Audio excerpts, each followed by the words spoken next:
ते दिल जा वहम विसार हण भाला विड़ भाकरे आदि ढाल में ढार मथा तेग तरार मार तो मतारो थी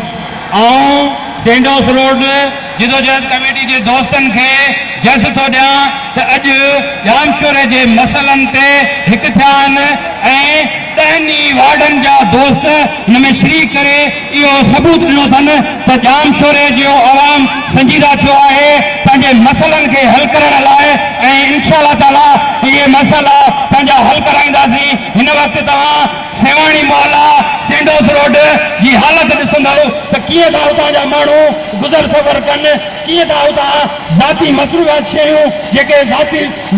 इस्तेमाल जूं शयूं आहिनि रोज़मर्रा जूं कीअं था वठी अचनि। गटरनि जे ढेरनि मां किचरनि मां पाणीअ मां फुट जो पाणी बीठो आहे उन मां वञी उहे पंहिंजा ज़रूरतूं पूरियूं था कनि। हफ़्तो थी वियो आहे, स्कूल खुली विया आहिनि, ॿार स्कूल नथा वञी सघनि ऐं असां हिन प्लेटफॉर्म ते इंतिज़ामिया खे इहो ॿुधायूं था त जामशोरे जा मसइला हल कयो ऐं ॿी सूरत में हिन जिदोजहद कमेटी जे दोस्तनि जेको हिते इतिजा रखियो आहे तरक़ी पसंद पार्टी जा दोस्त ज़ाती असां पंहिंजो पाण इंशाअल्लाह ताला हिननि सां हर मुआल ते गॾु हूंदासीं। तव्हां दोस्तनि जूं महिरबानी।